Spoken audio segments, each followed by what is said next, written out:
everybody. You are all very, very welcome here to St Aidan's this evening for this fantastic, I know in advance it's going to be a fantastic talk about quarrying in the local area.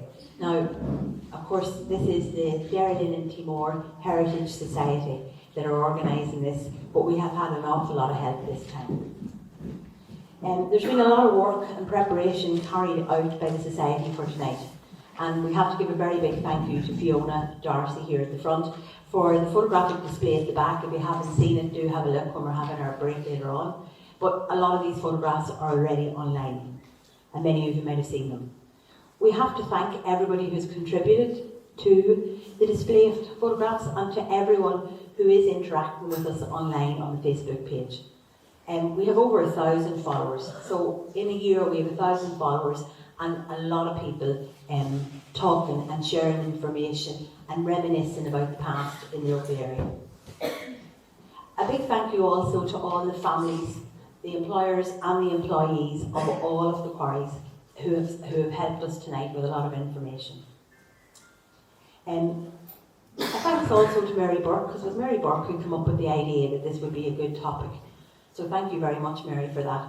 And a wee reminder that this is your Heritage Society, and we would love to have ideas from you about future talks that we could organise for you. I'm just thinking, I had to write everything down in case I forget what I'm saying. Thank you to all of you for interacting with us, as I said before, and for coming out on this cold, windy night. As we grow and become, we're doing an awful lot. We have the Townlands project, a fields project. We have family history going on here on a Tuesday night, a lot of research going on there as well. We have big plans for the future for ourselves, but also for people who are the diaspora, who are spread far across the world, that they can just tap in and make contact with probably relatives, but find out where their forefathers came from. If you want to volunteer, if you have any information, please contact us on the Facebook page, or Fiona Darcy is down in the parish office as well.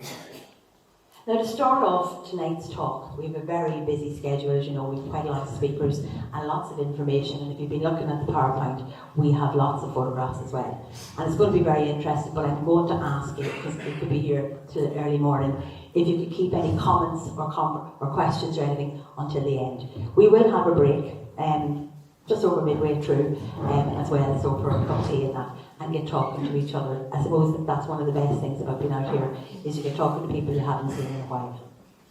We're going to start off tonight with Bronagh. Bronagh Prunty is going to tell the story of Mitten's quarry.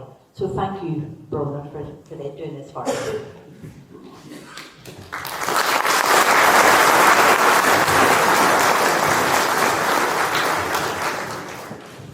Good evening. As you know, my name is Bronagh Prunty.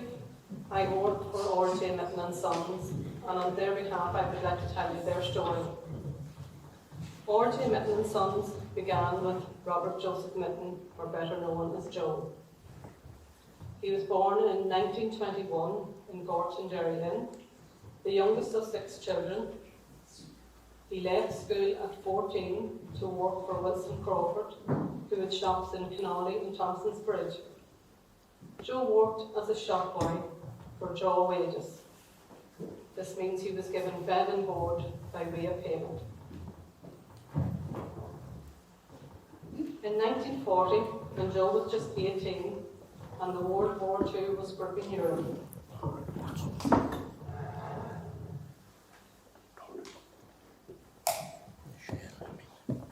construction of an RAF base began outside Enniskillen. Joe left Wilson Crawford's and began working for Johnny Rutledge. Johnny owned Ligon Cornwall.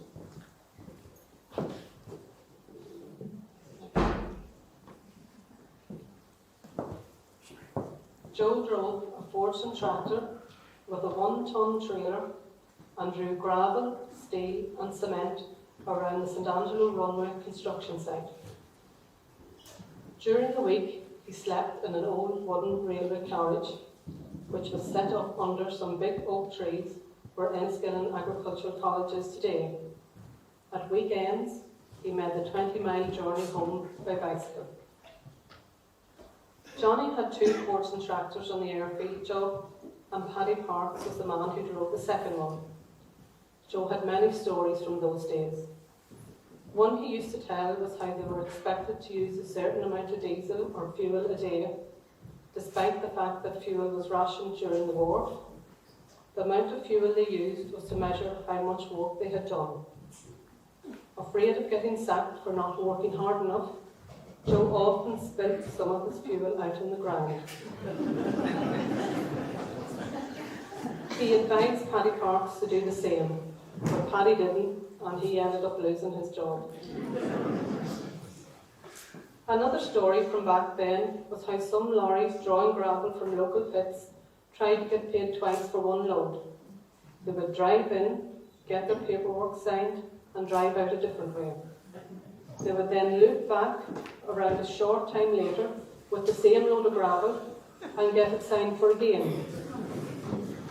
One day, a foreman got suspicious, threw an empty cigarette box up on the load as it drove off. Sure enough, when the lorry looked back, there was a cigarette box. In 1941, when the construction of the airdrome was completed, Johnny Rutledge sold Joe one of the Quarries tractors. This was the start of a new chapter for Joe. He started ploughing, threshing, harrowing, and doing other jobs for farmers, known as working on the country. He had even headed to the islands of Upper Long Iron on a cot to plough for people. Joe had a sheepdog that accompanied him on his various farming jobs. The dog would catch and kill rats when Joe was threshing and guard the thresher when it was left on farms at night. The dog was so good at guarding the thresher that once it was left at Clark's tow shed, they couldn't get into the shed to get torque until Joe would come back.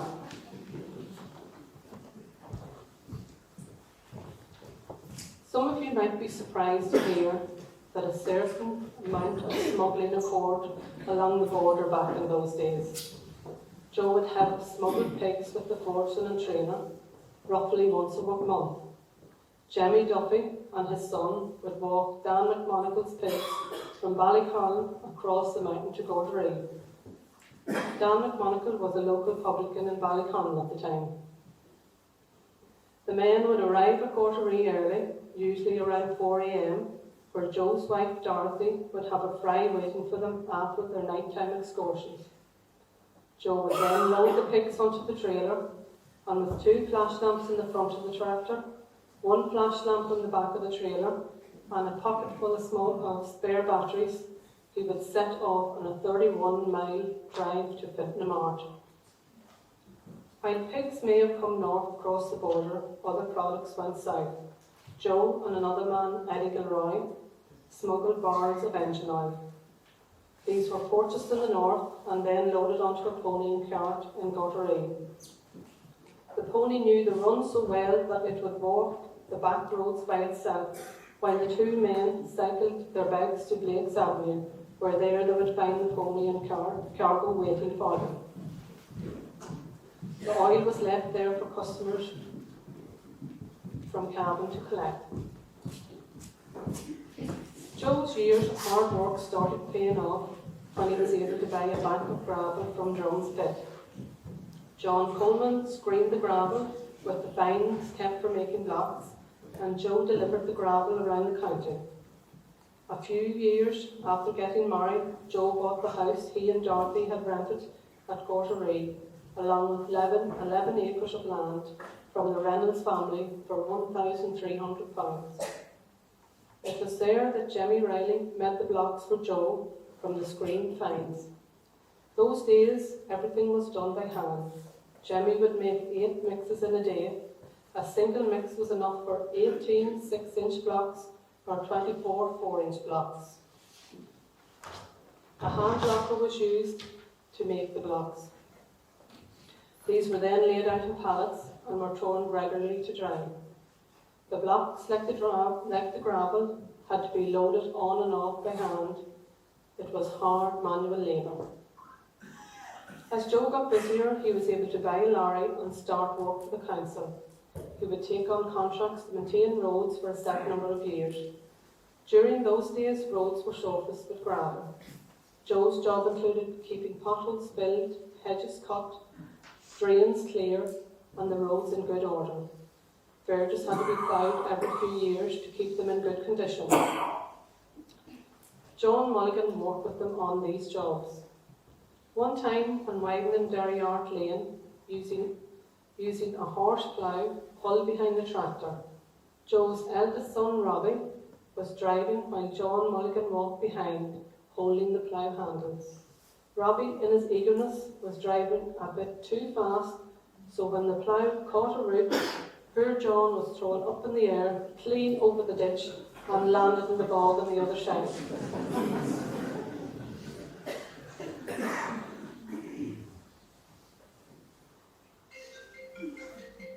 Joe was soon in a position to buy a second lorry, a green Bedford J6 bullnose.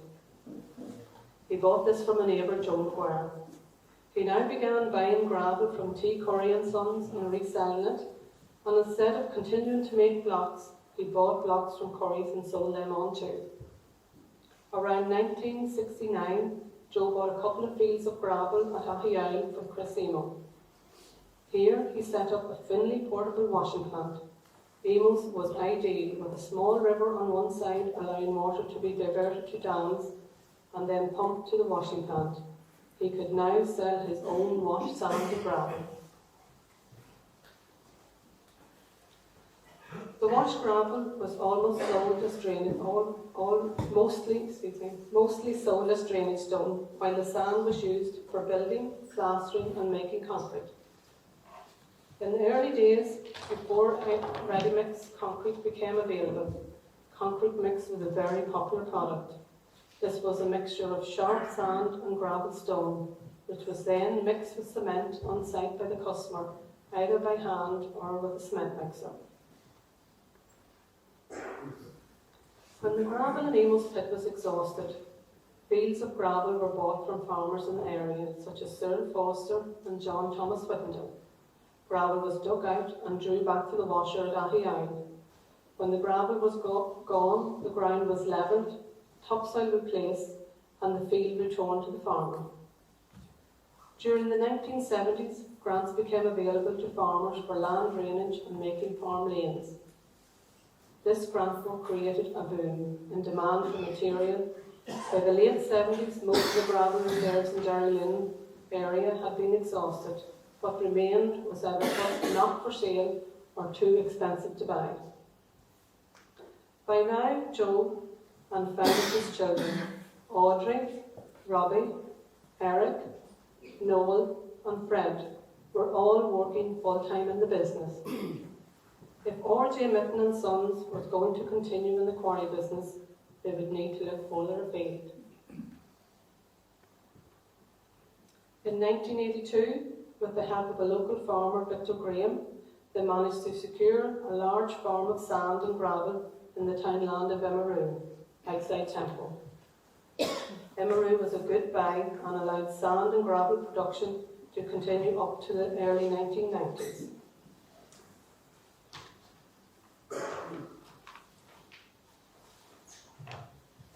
A stroke of good fortune occurred in 1983 when Joe and Robbie went to Packy Tierney's garage looking for a second-hand part for an old Leyland Albion lorry. Packy owned Rockfield Quarry, situated outside Bronagh, near Lissenskey. Packy had purchased the quarry from Alan Tisdale, his former boss, and had worked it for a number of years. Packy asked Joe and Robbie if they would be interested in buying Rockfield. They shook hands that evening.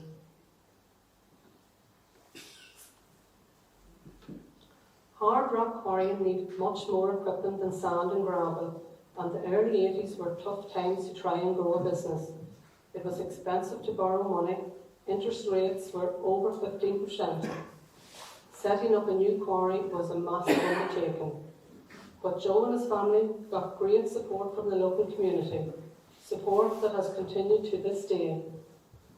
10 years after buying Rockfield, another opportunity presented itself and the company purchased a quarry at Mitten, just outside Enniskillen, from Hamilton and Preston.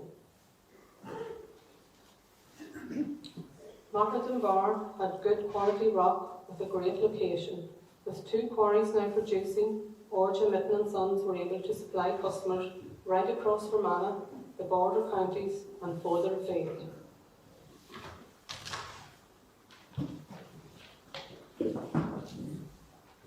Today, 55 years after Joe started gravel in Emo's pit, Origin Mitten and Sons are still a family business, with 3 generations now working alongside a workforce of 50 and producing over 1 million tonnes of quarry material every year. I personally am glad I had the pleasure of working with both Joe and Robbie Mitten at Rockfield Quarries. Thank you.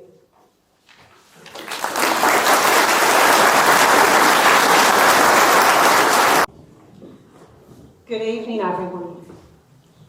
Gosh, I recognise a lot of faces down there, and I'd imagine some will know more about the history of B McCaffrey and Sons than we do, 3 generations on.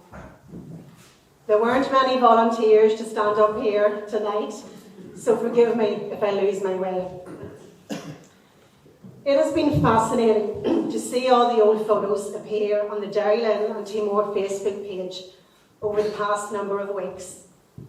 And it has prompted lots of stories and tales, some of which you could not possibly be repeated here tonight. The beginnings of B McCaffrey and Sons date back to the 1930s, when my grandfather Benny and his brothers started excavating and selling gravel from their home farm at Gortahurk. This was all done by hand, with no machinery, and I suppose at the time it was a way of making ends meet alongside farming the land. Unfortunately, the war resulted in the closure of their new enterprise. Sometime after the war, Benny got going again, selling sand and gravel, this time from Umrah. His 3 sons, Patsy, Brian and Jim, joined him when they were old enough. None of them were too fond of school in Galway, I believe, but that's another story. They also made concrete blocks, all by hand, mixing, making, loading for delivery and unloading at local sites, using only a horse and cart. I remember Daddy telling the story that their first major investment was a concrete mixer to make blocks. The mixer wasn't something you would see in a factory. It was the type you would see on any small building site today. But it transformed their block production at the time and made life a little bit easier. It would have been a long, long time before there was any financial gain, so it must have taken great determination and optimism to keep going. This was all operating beside the family home and farm at Umrah, and it would have taken the support and hard work of all the family at that time, including wife Roseanne and daughters Rosaline, Seela and Rita.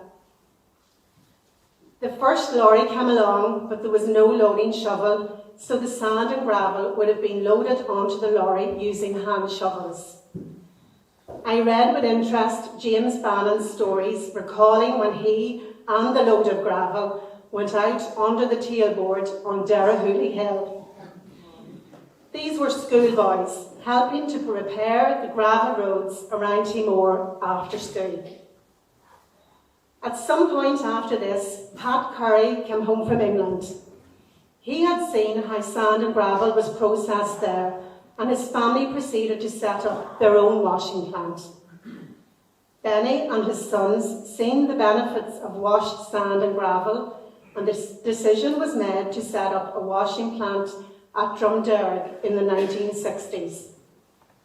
Drumderg was chosen as the ideal site for washing because it had a good supply of water for the washing process.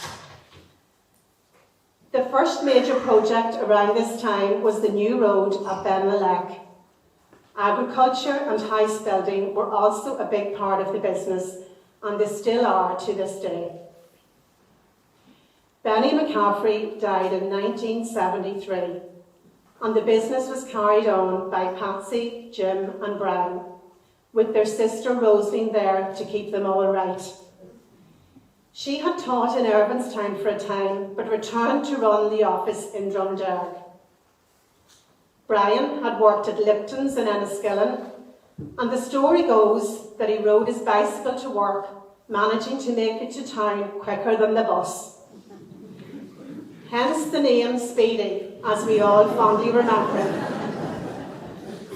I always believed he got that name on the football pitch, but there you go.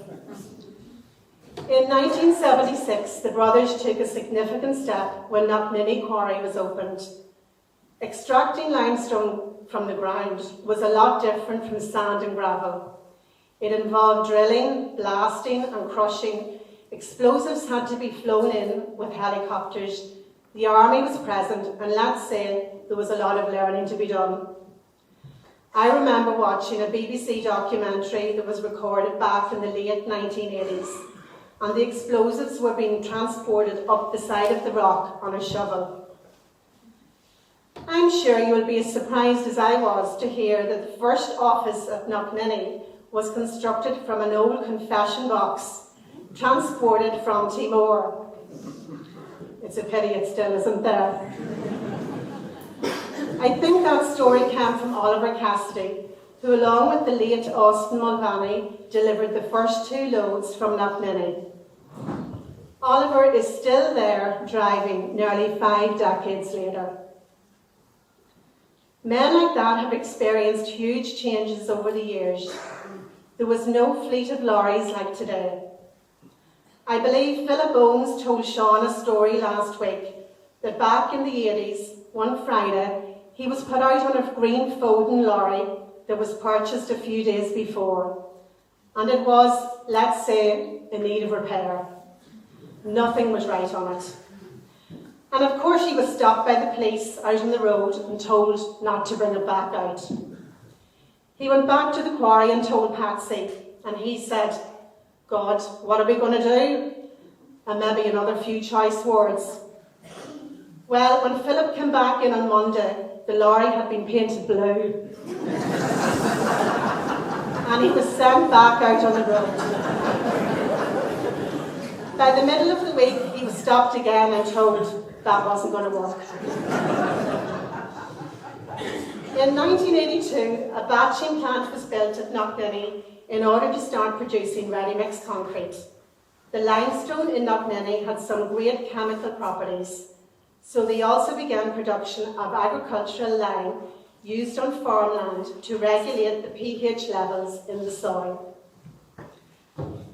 Farmers were also able to take advantage of grants that were available for concrete lanes in the 80s, and this proved to be a very busy time for ready-mix concrete. Jerry McManus, or Big Bird as you all know him here, used to help them out preparing lanes for concrete. And I heard that one day he got stuck with a tractor and trailer load of stone when Patsy came along.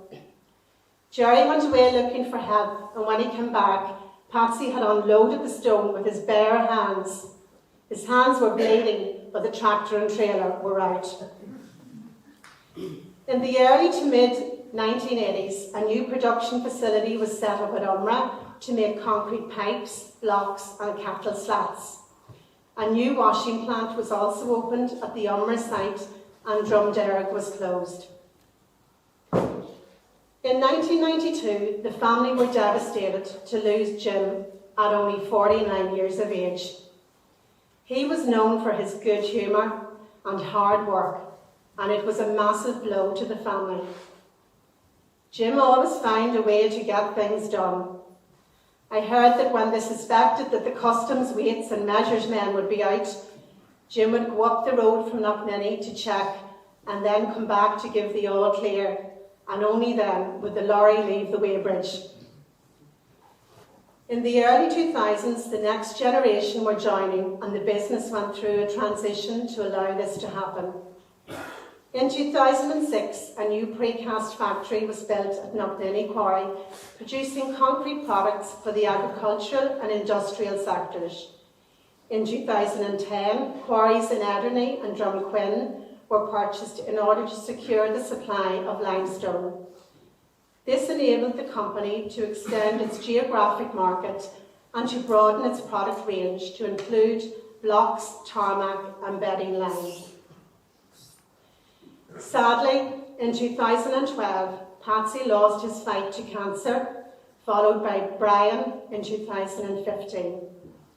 It is sad that they were taken too soon after all their hard work, just when they were perhaps able to take it a bit easier and enjoy their grandchildren, who were then a big part of their lives. Reunited with their brother Jim, their hard work and stories of their resilience will forever be remembered. In order to survive, you always have to look to other opportunities, and in 2016, Porrick and Sean acquired Earncast Limited from John Maguire. The two businesses complemented each other and expanded the product range once again to include concrete stairs and slabs. After 90 years and 3 generations, the company has established a reputation for quality products and excellent customer service, the kind of service that comes with dealing with a family company.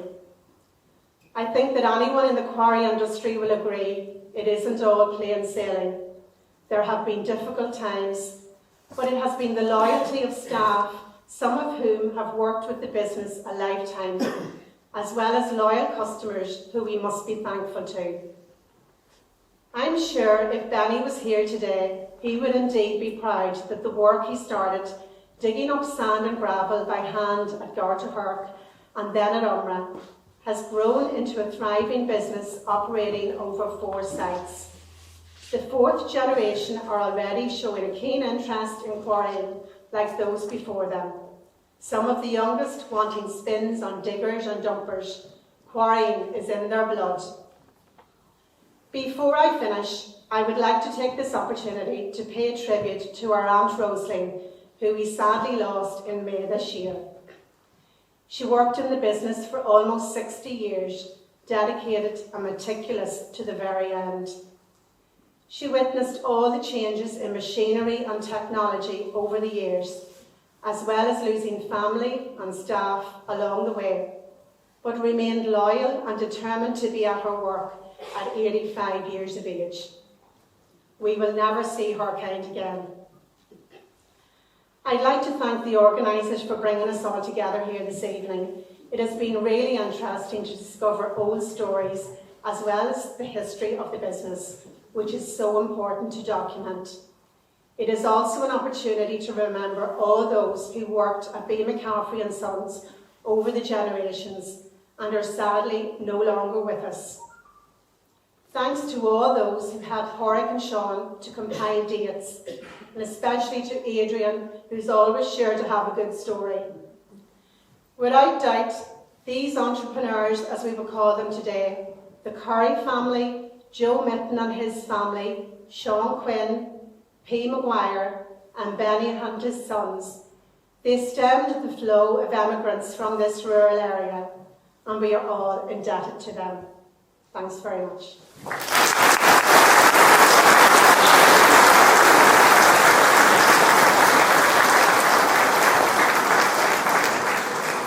Thank you very much, Lurdy. Ivan Hicks came home from England with some trucks and worked in the gravel pit until Joe Maguire bought it. Joe Mitten and Frank Drugan also made blocks. Jerry McGovern with his sons John Patrick and Noel operated a pit in front of their house from 1953 to 1962. And luckily John Patrick was able to share some of that information with Sean that we have this evening. Mick and James McHugh had a quarry in the borough. Willie Bale took gravel out of Curry's pit with a rope shovel, which was a big move up from the pick and hand shovel, and Noel Palmer worked along beside him. In Acklamad, Alfie Little and Harry, along with Bertie, also operated a quarry. So lots more quarrying than even the people who are here tonight, and lots of stories in the community. And we're hoping that you'll keep sharing the stories about quarrying in the area. the employees and the family with us online to keep the conversation going. We are going to come to our last speaker before we have a break for a cup of tea. So I'd like to welcome Tommy to talk to us about the Curry family.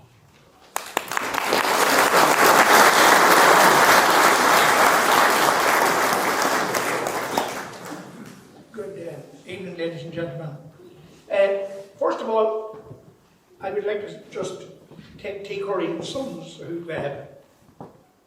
finished in 1978. Yeah, they were started back by Thomas Curry, who would be my grandfather, who was born in 1895 into a family of 4 brothers and 1 sister.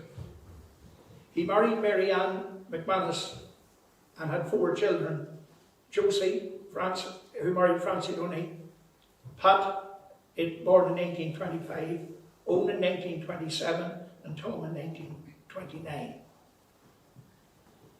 He started a business in the early 30s extracting gravel, as Francis was saying, Hort people did, to make and repair the gravel roads in the area, as well as screening it for building purposes. Horse and carts were the transport of the day.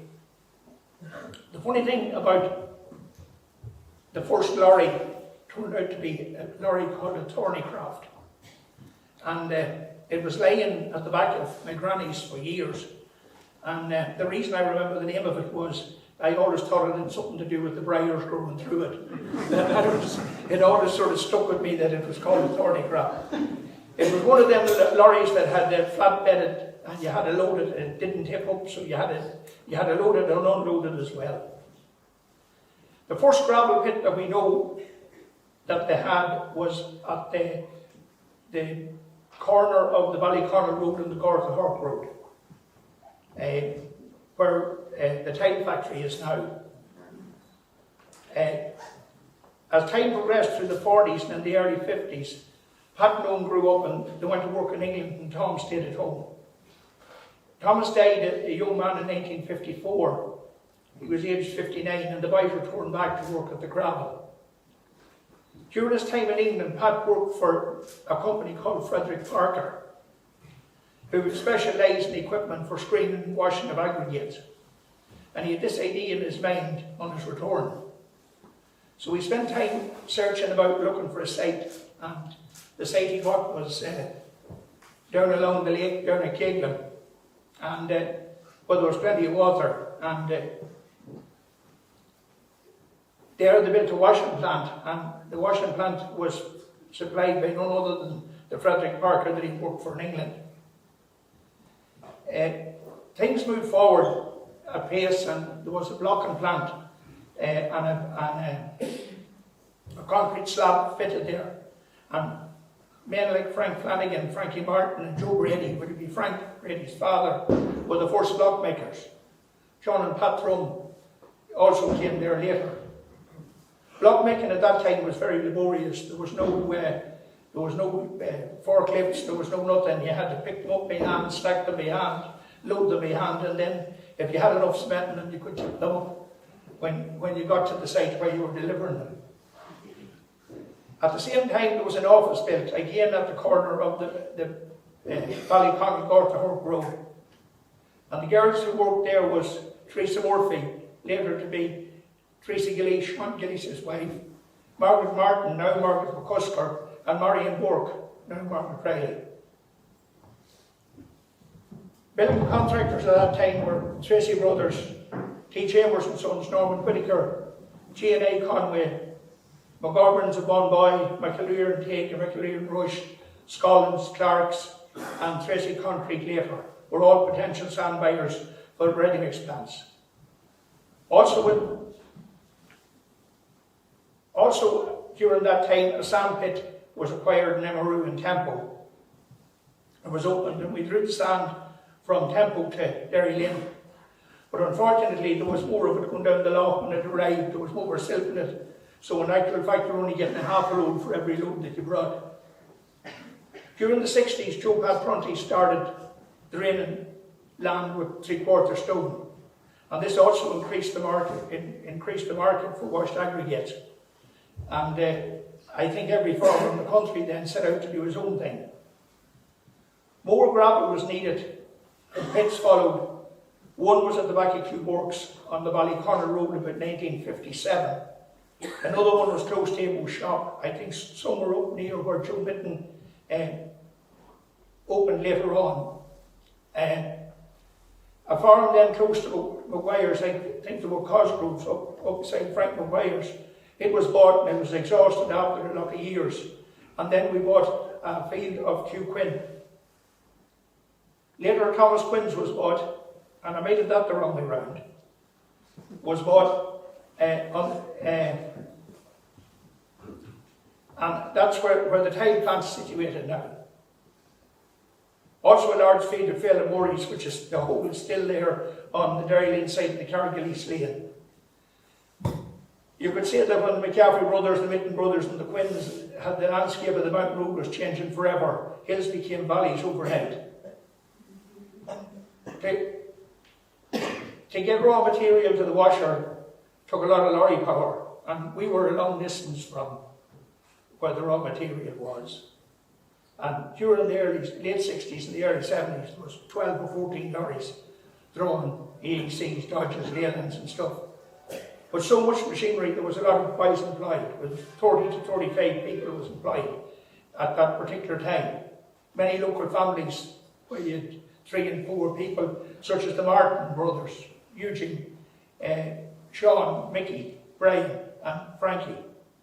The Smith brothers, Oliver, Paul and Jerry. And the Fitches, Pat, Gussie, Petey and Benny. And Seamus and John worked, and Anthony worked, and Marion herself worked in the office.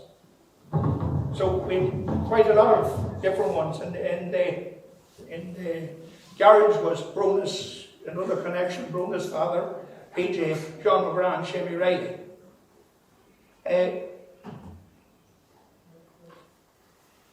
Children on the way home from school that time used to wait for a lift because there wasn't many cars. Boys like Frank Truman, Jerry Dunn, Jim Hanley, Paddy Drum, Jimmy Gilheany, Eddie Gilleece, Norman Thornton, Derek Ross. I have a reason for eating these boys. Amos Stinson or Seamus Thrum would usually oblige. It's very funny that in the whole draw up of the different people that worked there, the people that are all dead are the lorrymen. It's very strange, but it's actually part of it. They're all deceased.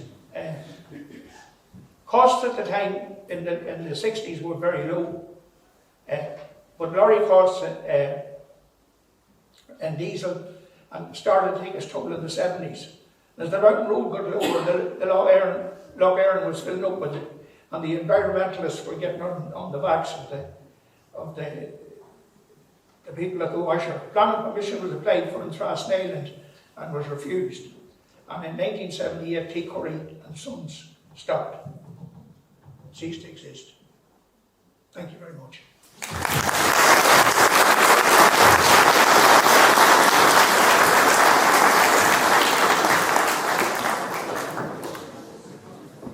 Thanks very much. It's really, really good to hear local stories by local people, particularly local families who've created so much employment in the area and have kept our people on the land. So, thank you very much. A big thank you to the first speakers, please, for the first half. Thank you very much.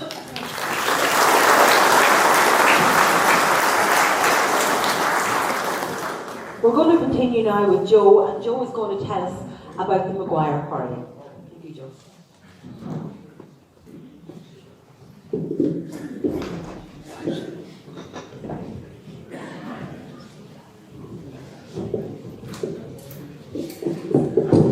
Good evening, everybody. Can you hear me? Yeah. You're unfortunate that you can't. We're glad if you didn't. First of all, could I say that I feel a bit like the story of Peter in the Bible. I've seen when somebody was begging from him, he said, "Silver and gold I have not, but what I have I will give you. Quarrying I know nothing about, but what I have I will give you." You know, I was asked to find out about a particular incident or a particular happening in a quarry, and that I've done and I didn't realise until about 5 weeks ago that I was actually speaking here when I lifted the Herald. And I'm sure when the majority of you lifted the Herald on that particular week and saw Joe Donnelly was talking about Quarries, you all probably said, what the heck does he know about Quarries? And to put you out of your misery, the answer is nothing. I know absolutely nothing about quarrying, but as I said, as St. Peter said, what I have I will give you. Now, and around, you've heard all the details, and if any of the details in my story is wrong, or are wrong, and you want to find out about them, please don't ask me. I'll tell you what I know, and what I don't know you have to do without. I'm starting somewhere around the 1940s, and at that time there was a quarry operating on Amo's land up the borough. Now, if I'm wrong on that, I'm wrong, but that's what I'm told. I investigated this, and this was told. And Hamilton and Preston had been working in it, and they decided to pull out. Now, when they were pulling out, there was a fella from Lisnaskea, Kevin Shannon, or as we say around here, Kevin Shannon, was working with them, and he decided to stay on. And he needed help, and at that time there was a fella, Maguire, Peter Maguire, who would be an uncle of Tony and my wife's Claire. He was their uncle. He had been in Africa, and he came home and he bought a wee flat-bodied lorry. Now at that time, if you had a bit of a lorry, you could get work to do, there was that for sure. And he was doing a milk run for a while, I think, and that went out, and he was drawing turf from the bog. And then Kevin Shane approached him to see would he come and give him a hand at the quarrying. And of course, he was a young man, and he was game and everything else, and he needed work. And so off he went, off he went to work on the quarry, and they worked there for a few years, and sometime around about, I'm going to check my note here now, you'll notice a big pages of notes. And there was somewhere in the 1950s, before that, just should have said that, of course, at that time there was no loading machines. The lorry was filled with the shovel and emptied with the shovel. And it was taken down, apparently there was a washing bay, I was told, it was told to me, down behind Amo's, where Amo's shop used to be, the old shop. And when I heard about a washing bay, it struck me because the only washing bay I knew was a place on the Loch Shore down near Dungannon, and they used to have great dances. They had a dancing festival every year, and I was young enough at that time to be able to dance. Now I'm lucky to be able to walk. But then I was able to dance, and when you see me walking now and I'm kind of hobbling, I'm not dancing actually. Just be sure that I'm just walking or trying to walk. But that was what washing bay meant to me now. So it gives you an idea of how much I know about quarrying. So anyhow, they were working up there, and it was actually not about, it was March 1954 on this date, right? And this whole talk, you'll be glad to hear, will only take about 2 to 3 minutes. And somewhere about 1954, P. Maguire was waiting probably for a load, and he decided to wander around the top of the pit to have a look around for whatever reason, I don't know. And when he was up there, the pit slid, the stand or whatever it was, slid down, and he was buried and he died. And he was a young man of 39 years of age. He'd been in Africa, came home, invested in his lorry and thought he was going to make a fortune, and he died suddenly in 1954. Kevin Shannon stayed on for a while, and he then decided that it wasn't for him, and he pulled out and he moved. And he went over and he started to drive a lorry for Derrylin in Lisnaskea. And then some of you may remember him that later on, if you were trying to slip out of Derrylin with something that you hadn't declared, he was at the gate there checking the receipts of what you bought. I was all right because he knew me and he always waved me on. So I didn't worry if I had an extra, whatever it was, in the thing. He didn't check it. He said, all right, Joe, I know you, you can go ahead. That was really the story that I was asked to find out information on. And that I have found out. And what I've given you, as the saying goes. I can't make up anything more. I just want to say, first of all, I wanted to congratulate the couple of young ladies in front of me because I had the pleasure of looking at them as my past pupils, and I was very proud of the way they addressed the thing. So well done, and well done to Tommy too. And I know, I know Sean will give us a good talk afterwards. So I just want to say well done to all those, and thank you down there for your patience. I thought when I opened my mouth there'd probably be half of them will leave. But then I said to Father Allwell down there when I was going down, I said, I'm going to talk about a subject that I know nothing about. He says, I do the same every Sunday.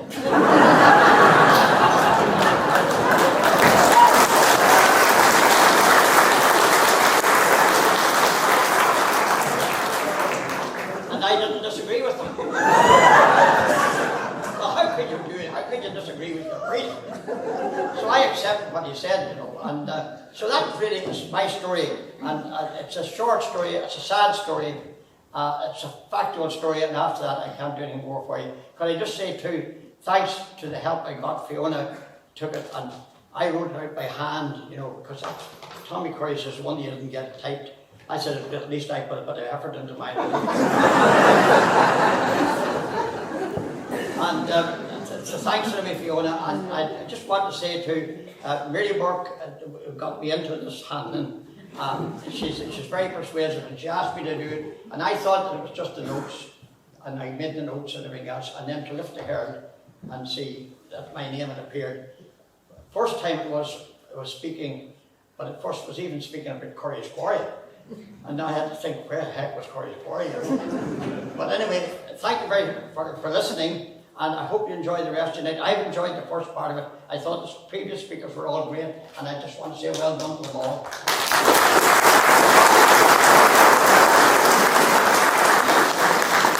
And I've known Sean for a long time over there, and I know what we'll hear a lot of good stories from him as well. So well done to Sean when he comes up. Thank you very much. Go home. When you hear Sean's speech, get me home and let me out before you. That was only half part.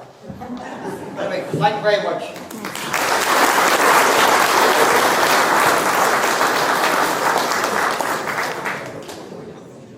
Thanks very much, Joe.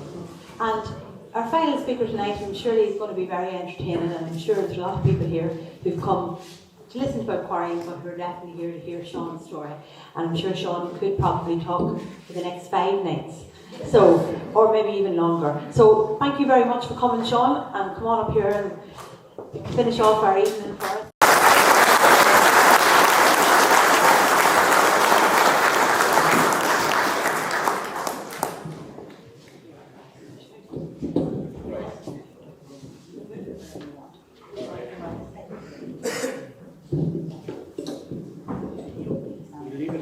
We'll leave it up to you. I'll show.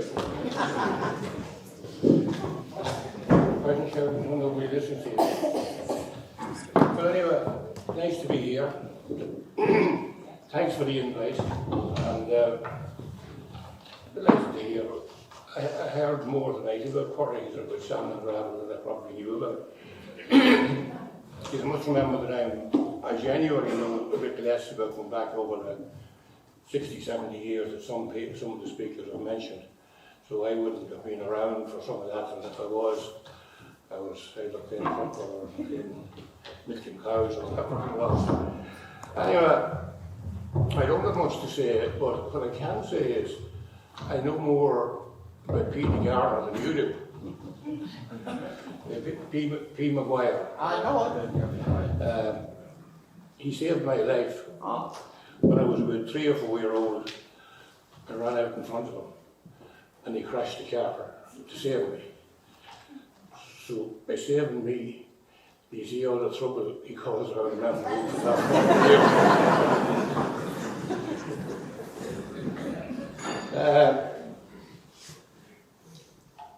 I suppose a lot of the stuff that I would be talking about, you probably know by reading even the 10-20% of what you hear is true. So you probably know a fair bit about what went on over the last number of years with myself. So there's no point in going into that. I suppose I started off interested in the whole gravel and quarry thing from a young age, from I was maybe 5, 6, 7, 8 years old. And the reason being, we had McCaffrey's and McLaughlin's, Benny McCaffrey, who was mentioned earlier, and John Patrick and Nolan McLaughlin, they had Quarries beside us. And then we had Joe Maguire, better known as Joe Fat, and Cormac and Packy Curry, just in the field next to our home, making blocks. So all of this was happening within 3 or 4 fields of us, so I was always aware of what was going on, and I always admired what they were doing. And I suppose that was going on for a number of years, and then of course Pat Curry, he came along with his brothers Owen and Tom, and he certainly rocked the boat because he put in a washing plant which was unheard of. And at the time that was big talk. Anything Sean Quinn done after was small compared with Pat Curry's washing back in 50, 60 years ago. It was major, and we were all delighted. And of course, my father, Lord Mercian, sold a field of gravel to him after, and as it turned out, I got to my first wedding, and my first wedding was Pat Curry's. I was very young, and myself and William were invited. So my father sold him the field of gravel for £900, and we became good friends. Myself and Pat always, I wasn't as close to Owen and Tom, but I always admired what they were doing. And I suppose when McCaffrey's followed then with a washing plant, and then Mitten followed shortly after. So they were all mad busy, and there was tremendous competition, and they all seemed to be doing quite well. There was good demand for drainage stones and sand and gravel and stuff at the time, so everybody seemed to be quite busy and making a few bob. So I suppose I was a bit jealous of that, and I decided, well, I'd better give this a rip as well. So at the time, I think Quarries, McCaffrey and Mitten would have somewhere in the region of 40 lorries, which was a huge amount of lorries at that time, back in the early 70s. And there wasn't much room for me, but anyway, I stuck my nose in and started off. But before that, I bought a baler and tractor and started making roads, buying gravel off Quarries, making a few bits of roads, rotivating and baling hay on the country. And made a few pounds of that, and made a few friends. And I wasn't a great farmer, so it was seen to be the only thing I could do. And then in 1972, I said to myself, well, look, we have our own gravel, thanks to my parents, and what I decided at the time was, rather than bringing the gravel to the water, I decided to bring the water to the gravel, because it was very expensive taking it from wherever to a washing plant. So I decided to take it. But of course there was one thing I forgot about, and that was I didn't have enough water. I thought there was enough water in the river to keep it going, but in dry times of the year we didn't have enough. So we started pumping it from Bennett Spring, like idiots. And of course the easy solution at all times was just to sink a couple of wells. But at that time there was, I'm not sure there were many wells built or being bored at that stage. So anyway, we got the wells bored, and of course there was no problem with water after that. But I managed to just get enough deposits gathered up, if you want to put here, there and yonder, to buy a lorry, a shovel and the washing plant. And thinking through all of that for the second half of 1972, by March, April 1973, we were ready to go, we were up and running. So of course we were looking for a second or third lorry driver. And I went to Hughie Dunny. And Hughie was laying in bed with a pain in his back. And I asked him, would he come to drive for me? And he said, but you have no water to wash the gravel. And of course he was half right. But anyway, we got through that, and Hughie did come. And at that time, it was tough slagging, slugging or slagging or whatever you want to call it. And at that stage, my brother Peter and my sisters, Miriam and Bernadette, were a tremendous help. and helped us out on every occasion and run accounts and run whatever advice. So they were very good and a huge help to me, as was my mother, despite the fact that she was very awkward like myself. She was really great help to me.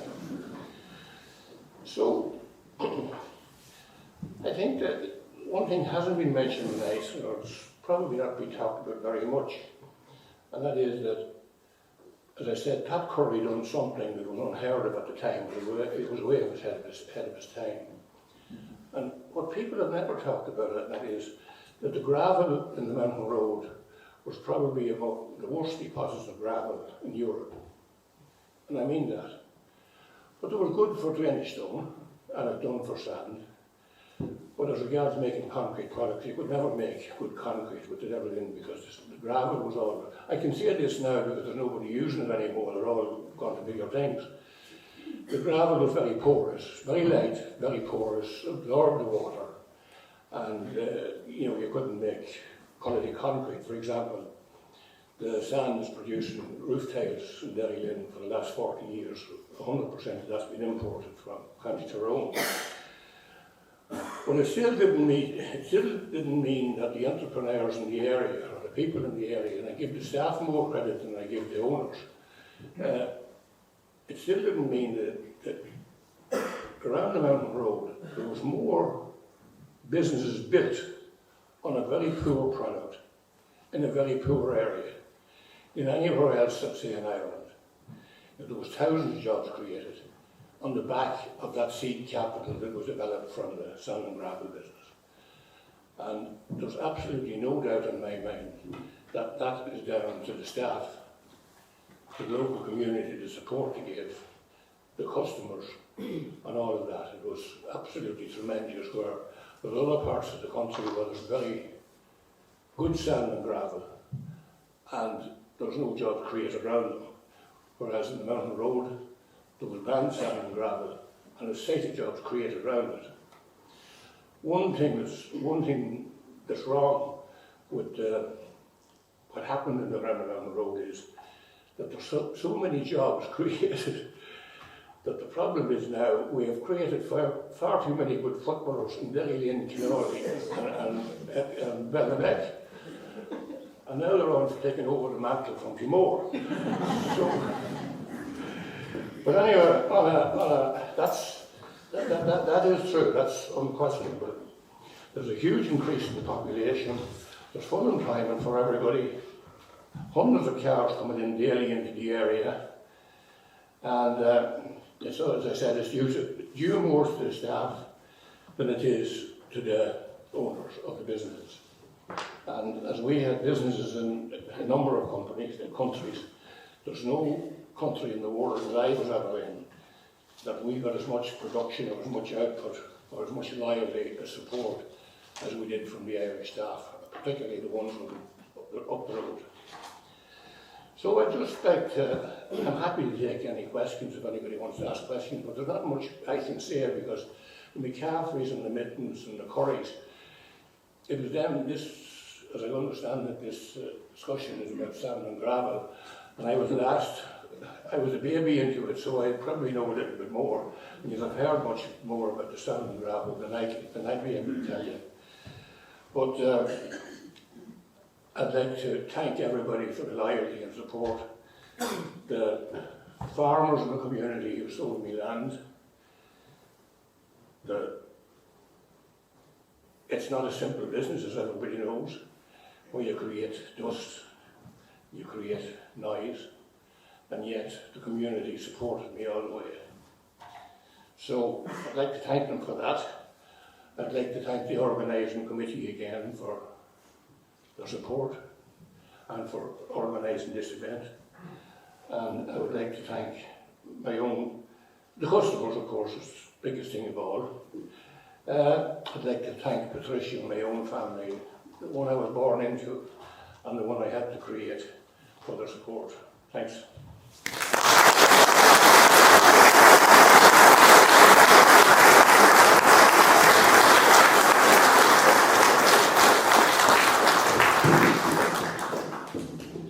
I think I'm speaking out of turn when I say, as someone who was living in England and came back on the fact to Fermanagh, back to this area, which I didn't come from, because of the work and employment and the opportunities that there was. And the pride that we have here, every single person in here is here tonight because of the entrepreneurs, as you call them, and yourself, having created employment. So this school is standing here, and the children in the area are getting a fantastic education and great opportunities. And all the other schools in the area that are feeding into us. And I think all of the businesses in the area are here today because of those who went before them, including yourself. I think it's been a fantastic night. I think we're only scratching the surface of this conversation. I think when we're a heritage society, we have to acknowledge the people who have done everything to make this area a fantastic area to live in. And what we're trying to build on that is to grow the community, to have places where people can come, share their history, share their future, that all of this information is recorded. Some of this information tonight is recorded and will be on Facebook for everybody who isn't here, so you can let them know. It'll be up in the next few days on the Facebook page. The Facebook page has been very successful in that people are sharing photographs. People probably didn't want to give people photographs before, you might have got them back, but you can take a photograph of your photograph and send it to us. It opens conversation. The conversations that we have and communication that we have with each other binds us all together. And we're looking forward to the Heritage Society being something that's live and going into the future that you all can share into it. But I think we're all very proud of the history of the people in the area, and I'd like you to give another big round of applause, please.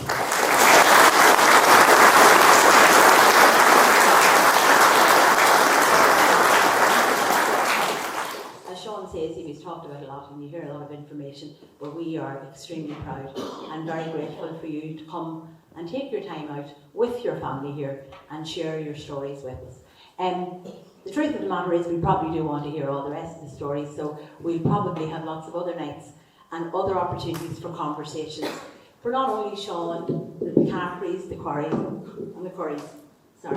but for other stories that you have. So far we've had sports, music, we had our launch night. We have other people coming giving us talks about interesting topics, but we really want you to come forward and ask us or tell us what you want to talk about next. Our next conversation, Fiona, is on the 18th of November, and we'd like to see you join us here on the 18th of November. Ulster Plantation. And it's about the Ulster Plantation. We are going to do some more conversations about agriculture in the area, and watch the Facebook page because there's going to be a trip and some talks hopefully about that as well. So please come forward with your conversations, with the topics that you want us to talk. And thank you very much to all our speakers this evening and for all their family and friends for coming here. It's been absolutely wonderful. Thank you.